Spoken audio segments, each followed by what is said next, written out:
I'm an ex-deputy chair of the Liberal Democrats. I'm not a member of any political party. I've written a book about that corruption called The Prostitute State. But actually, because of what's going on today, I hope you won't mind, I want to talk a little bit more about the symbology of today and the Magna Carta and the symbology of what you guys are doing with the Eco Village. I personally believe what's going on down there and what we're listening to is a travesty. It's not a celebration of freedom, it's not a celebration of democracy. They're unveiling yesterday a statue, not to democracy campaigners, not to the diggers, not to the levellers, not to the suffragettes. They're unveiling a statue to the successor of King John. They unveiled a statue to Queen Elizabeth Saxe-Coburg yesterday as part of the commemoration of the Magna Carta. And today, the Prime Minister, who I believe is actually the victor of what I believe is an illegitimate government, a government that won a democratic victory on a minority of the votes, on a corrupt political system and with a corrupt media system. He is actually, in an appalling way today, he announced this morning that in his speech today he will say that the abolition of the Human Rights Act is a tribute to the Magna Carta spirit. No. I do not jest. He is saying that it is because of the, he claims that because the Human Rights Act has given rights to people that they shouldn't have given it to, that therefore it's in the tradition of the Magna Carta that they abolish the Human Rights Act. That is how corrupt what's going on down there is. So it's a huge congratulations to you guys. We may be small in number, but the fact that you guys have organised a festival of democracy, and congratulations on the extraordinary police suppression that you have attracted. It is really amazing and a huge tribute to what you are actually saying here, that they are there. The idea of a small group of people organising a beautiful, peaceful celebration of democracy and actually exposing and having discussions and different viewpoints about what a real democracy would be is a threat to them, that they would actually provide this amazing, appalling oppression, is a tribute to you, so congratulations. It may not feel like that this moment, it's terribly battering when the police come down on you like this, but because they've done that, the word is going out. I put up a posting on my own Facebook page about what was happening here on Friday, and it's already had been shared by 200 people, which my Facebook page, it's normally 5 or 6 people share, there's 200 people sharing it. The Ecologist has asked for an article about today's events, so there'll be a 600-word article on The Ecologist, which is seen by thousands of people, goes around the world. So what you are doing today and this weekend will be seen by people outside of this community. So thank you for that and congratulations.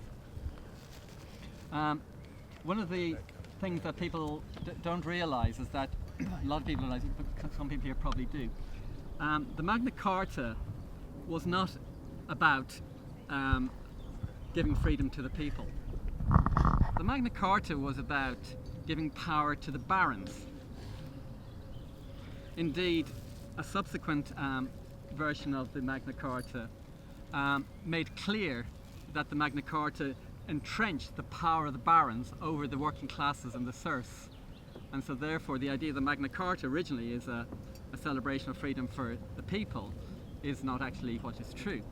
However, it was a first tiny step in taking a step away from the supreme power of the monarch towards a more democratic and human rights-based society that potentially we should have today. And so I think it's important, as today as we mark the Magna Carta, we remember that it was the barons who got the power that day and not the people.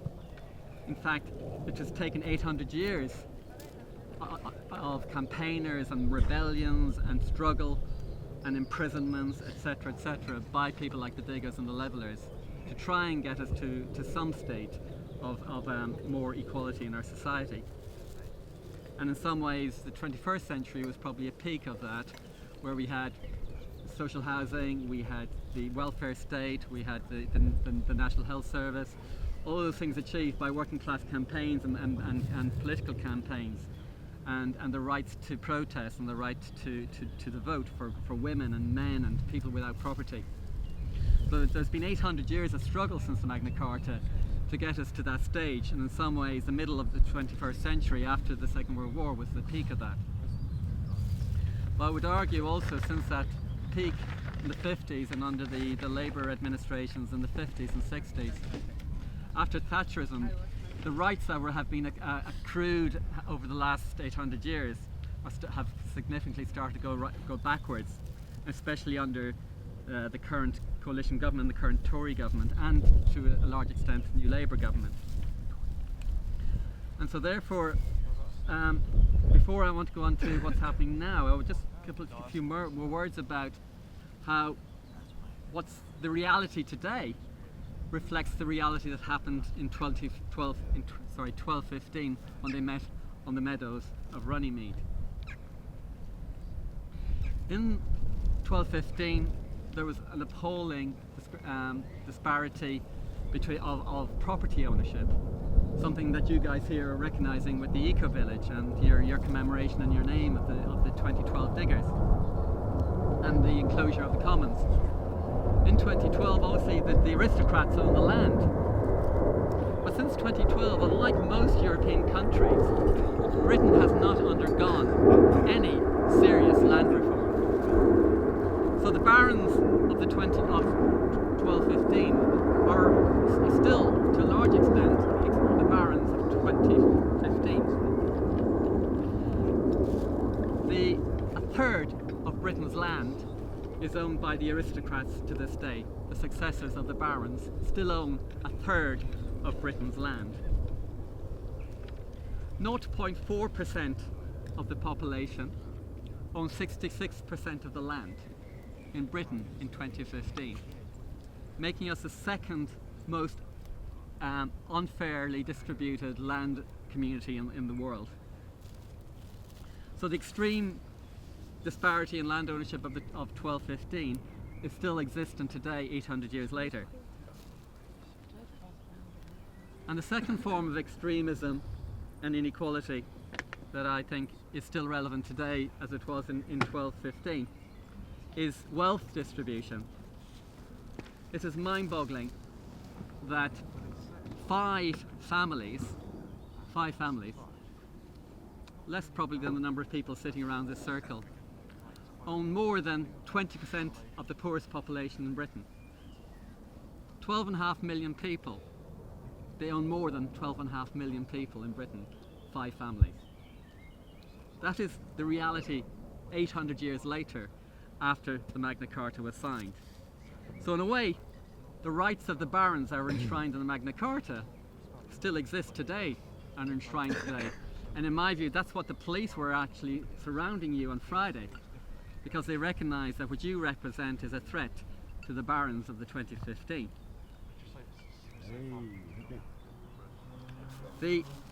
Just a few stats about land ownership. If I have them here somewhere, the biggest landowner in Britain today is the Duke of Buccleuch. He owns 240,000 acres. How many acres are in the village? Six? Okay. 60, okay, that's impressive. Okay, thank you, 46 acres. The Duke of Atholl owns 145,000 acres. The son of the unelected head of state, who's present down at the bottom of the hill, owns 135,000 acres. The Duke of Westminster owns 133,000 acres, and his land is worth £6 billion. So the barons of 2015 are still very much in existence today. And the idea that we live in a free and fair and equal society that they're supposedly celebrating is a farce and a travesty. But it's not just the aristocratic barons who rule today. We have what is, in my view, a facade of a democracy.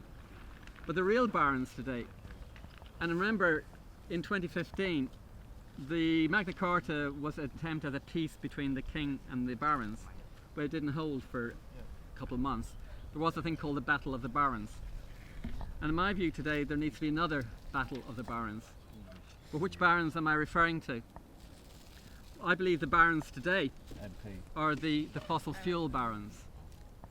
They're the media barons. They're the banking barons. They're the private equity barons, and the tax haven barons. These are the real power in the land in 2015. Not us, the people, or not us, the voters. We've just supposedly had a general election.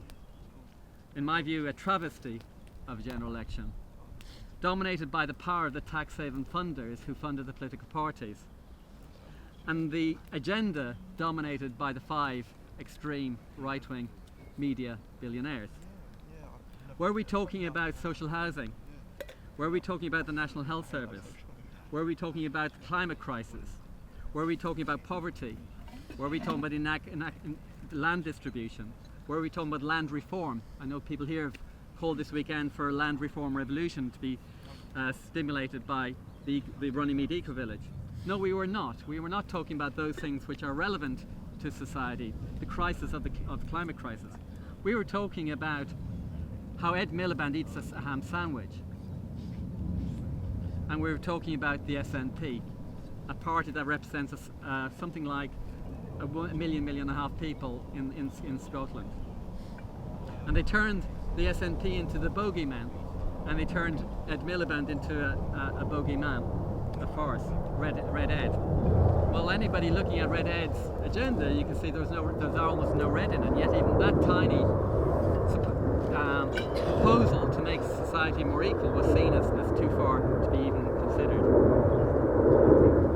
And if you have a media that's completely dominated by one tiny section of the community, not 0.1% of the community, and they set the agenda, and they dominate the press that the people are reading, then it's not a democracy. It was not a general election. It was an illegitimate election and a legitimate government who are now proceeding to implement the agenda of the people who funded them. Cameron is not our Prime Minister.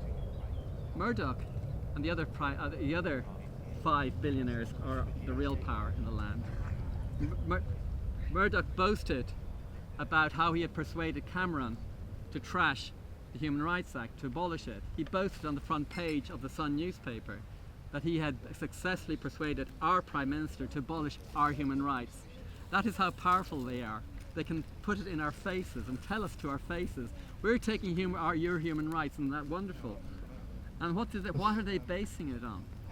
Remember, the Human Rights Act and the European Convention on Human Rights has provided rights for gay people, for women, for prisoners, for religious minorities, for trade unionists. Because without the Human Rights Act and the European Convention, Britain with its unwritten constitution, with its farce, the nearest we have is the Magna Carta, which as we can see is meaningless in terms of protecting our rights.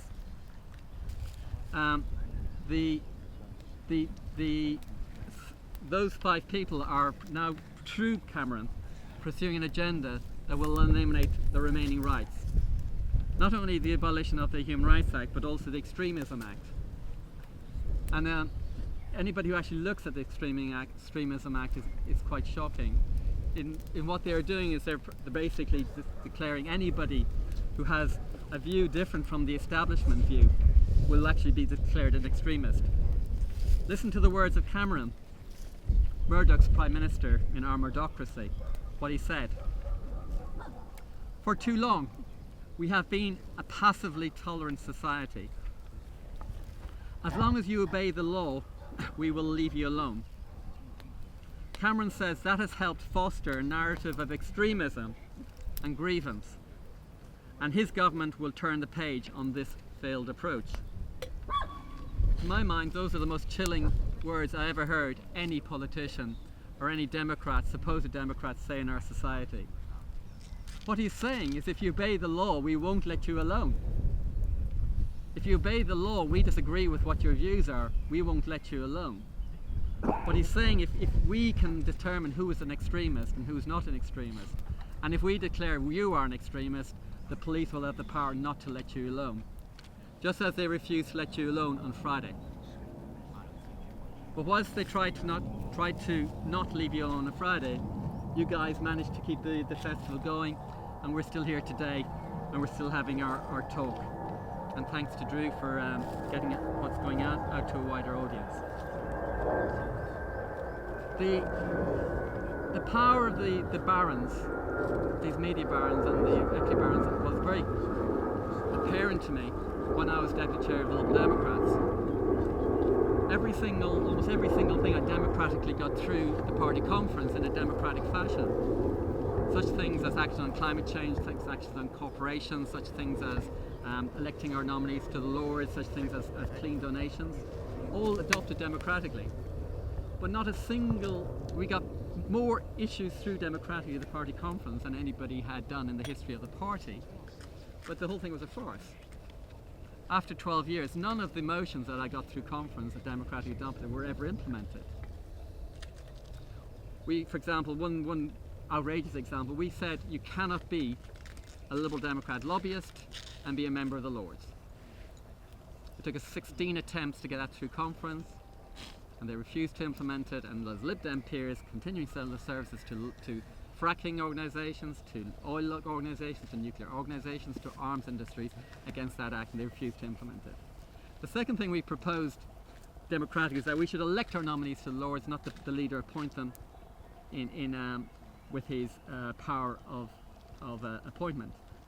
We did that, we had an election, and the leader, Kennedy and Clegg, refused to appoint those elected to the Lords. They appointed the donors instead. So the House of Lords, 800 years after the Battle of the Barons, is stacked with the 21st century barons. The House of Lords, remember, 40% of the amendments of the House of Lords become law. They become the law of the land, they govern us, you and me. 40% of their amendments become law. And those people who are members of the Lords are donors to the political parties who are actually oil company directors, they're banking company directors, they're lobbyists, they're fracking company organisations. These are the people who are sitting in our supposed parliament 800 years after the Magna Carta. It's a travesty, it's a farce, and I think what Occupy Democracy, Occupy London and the Runnymede Eco Village, their analysis that we are in a crisis both for social justice and environmental justice. I'm here because I'm passionate about the planet and and the environmental crisis we're facing. The organisation 350.org and the scientists behind it have said we've got 13 years, it's actually 2 of those years ago, we now have 11 years left of the carbon budget before we actually commit ourselves to over 2 degrees rise in climate change, in climate figures.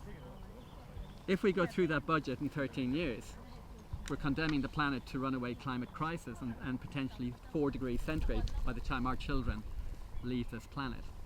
We are in a terrible crisis. We are at alarm level 10, and the barons are trying to suppress the alarm, and they're trying to keep society's reaction to level 1. The first actions of the government on climate crisis when it was elected in May, following the funding it by the barons and the media barons, was to actually declare that they were going to suppress and shut down all new wind turbines in this country and to cut subsidies for them. And to actually also to set up, you would have thought the first action of the government should be to set up an energy efficiency and climate authority, action authority. That's not the authority they sent up. The first authority of this government that's meeting on the meadow of Runnymede today, the first authority they're setting up is the Oil and Gas Authority. This authority will have a legal duty to maximise fossil fuel exploration, maximise fossil fuel recovery in the United Kingdom. This is the farce that's going on today and the crisis we're facing, and why events like the Festival for Democracy and the Eco Village is so important. And so I believe that in my book, I believe this prostitute state, or this, what I call the baronial state that we have, has got 4 pillars. It's got a corrupt political system that's been bought. It has a prostituted media that's owned by 5 billionaires. Our academia and research and think tanks have been bought by the corporate state, and they're putting out the propaganda on their behalf. And finally, the tax haven system is owned by, and it's the final pillar. Those 4 things act in conjunction with each other and act to hijack our democracy and to pervert it. So what can we do? Well, we've been in this situation before. They were in this situation in 1215. They were in this situation in the middle of the 19th century with the Reform Acts. They were in this century in America at the turn of the 20th century. We are now in the situation in the turn of the 21st century. My belief is that there are three ways that you take act that we need to respond to this. The first of all is personal action, making sure that you personally are not part of this corporate state, this prostitute state that's destroying us. Making sure that you're not part of this of a lifestyle that's destroying the planet. So that in your way, that in how you live your life, that you're actually not funding the supermarkets and the corporate land people who are destroying the planet, or the corporate the Monsantos and the Tescos and the pesticide corporations. So by growing food, your own food, without using pesticide, you are taking really powerful action in your own life. Amen. By actually ensuring the energy you use for your food and for heating is not fossil fuel, but natural energy, solar energy, or the wood from the forest. That's taking power. Making sure the water you use is sustainably produced. Making sure you're not buying new products, not part of the consumer society that's destroying the planet. By what the food you eat, by being vegetarian, by reducing the amount of food you eat, the amount of milk you consume. By going vegan, if you're vegan. Those are the things that can make a real contribution towards your personal integrity. Because if we don't have integrity, we can't expect them to have integrity. Oh, I'm a Gandhian. Gandhi said, be the change you want to see in the world. I think that's what the Eco Village is about. It's demonstrating in how you're running yourselves, how you're building your homes, how you're feeding yourselves, how you're cooking. And I try to do that in my own home in central London. I've got a 2 up 2 down terrace house in Peckham. It's got solar panels, it's got a composting loo, it's got a rain harvesting. I'm trying to grow my own food. It's carbon footprint. My gas bill given to the corporate state last year was 12 quid. My water bill was around £4. And here's an homage to the destruction of the planet. Isn't it extraordinary that they regard these two planes?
I think that's really beautiful timing. It cost me a fortune to get those special effects. You ain't talking no bullshit, are you? I apologise for the carbon footprint I've wasted. But I thought it was really important to make the point in a powerful way. Profit! You have to smash your little money pig on the mantelpiece, right? I'm in debt for the rest of my life. That is what the establishment thinks is an honour to our planet. That is what the establishment thinks is an honour to the earth. That is what the establishment thinks is an honour to the crisis that we're facing on the climate crisis. Goodness knows how much carbon has just been spent on that so-called tribute to the farce that's going on beneath us. So that's the first thing. We need to make sure our carbon footprint is low. And I really pay respect to what you're doing and I'm trying to do in my own life. But that's not enough, as you know. Pardon? I have so many questions. Cool, I'll finish in a second. Sorry. Thank you. I appreciate that. Cool. Hopefully you've got comments as well. Yeah. So the first thing is our own actions, not emitting carbon. Second thing is acting in community, taking what you're doing, your personal commitment, out to the community, making sure you take action, like you're doing in the village here, like I'm doing with. We've got a mini transition group in Peckham in my community, just 300 houses. We're planting guerrilla orchards and forest gardens on any bit of waste ground where we live in Peckham. We're doing energy advice for our neighbours. We're trying to get renewable energy installed with our community and taking action that way. But also we need to take action on the wider front, and I think that's in a way what we should be calling for today. It's not actually we should be actually civil society needs to be taking action. I know you guys and Occupy are talking about a constitutional convention, but maybe it's time for us to stop talking about constitutional convention and instead sending out summons for it. We should summons a community convention. What does that mean? Pardon? It's just to make people A aware that constitutional convention whereby the people and civil society comes together and actually draws up a proposal, let's say a 21st century democratic reform act that puts in place a real constitution for Britain with real acts that actually enshrines social and environmental and equality justice in our constitution, and a land reform act and a climate crisis act, and tackling the corruption in our democracy. That's what a real constitutional convention should happen. And many people are talking about it. Occupy have talked about it. Labour has talked about it. Liberal Democrats have talked about it. Civic society has talked about it. Nobody's actually convening it. So maybe we should say, but next year, on the meadows of Magna Carta, we should summons a constitutional convention of civil society and put agreement so that a democratic reform act, 21st century democratic reform act, can be put on the table and should be on the agenda before another general election happens. And I think that's what we should call out for today. But that's only, so first of all personal action, second of all community action, but third of all, I'm afraid, in the Gandhian tradition, as you guys are demonstrating here with your action and your occupation of Cooper's Lane forest and woodland, and as Occupy has done over the last 3 years, and as we did with Occupy Gandhi, we did Occupy Rupert Murdoch, the crisis symbolised by those appalling jets spewing out carbon is so serious that we need mass direct action, peaceful, non-violent direct action. And that's the third level, and that's something I don't want to do, and I didn't want to do. And just by Julie and others asking me to go and talk about the prostitute state at the October Occupy, and just talking about a book about democracy and sitting down chatting people, we were kettled by hundreds of riot police, and I just decided this is the time I've got to do my direct action. And since then I, along with others, have been arrested 5 times at Parliament Square doing direct action. But that's the only way, in my view. We need to have direct action. We need to block the barons. And my personal view is the most important barons to block, first barons we need to block, are the 5 media barons, the 5 extremist right-wing billionaires: Murdoch, Rothermere, Desmond and the 2 Barclay brothers. If we don't block them and take direct action against them, they will act to protect all the other barons. And the power of that might of the police and the media and our democracy will be aimed at the people rather than actually freeing the people. It'll be aimed at protecting the 0.1% rather than freeing 100%. And so we must think creatively about how we can take direct action and block the media barons. Amen. Over the coming years. I'm hoping we will, activists, put our thinking caps together, maybe with Occupy Rupert Murdoch, Occupy Gandhi and others, and consider how we take direct action on that. We did manage in Occupy Rupert Murdoch to block Murdoch's front door for 24 hours. The front door was blockaded by Occupy Rupert Murdoch and activists. I think Julie was there and others around the table, Bex and Andy. But that didn't even get out. How many people know that Murdoch's front door was blocked for 24 hours? And that's an amazing achievement. It took a huge amount of effort by occupiers, etc., etc. So it shows that we didn't manage, even blocking the front door for 24 hours and forcing the editor of The Sun and the Times go through the back door, slink through the back door for 24 hours, wasn't news. It shows we need to block the production of the paper somehow.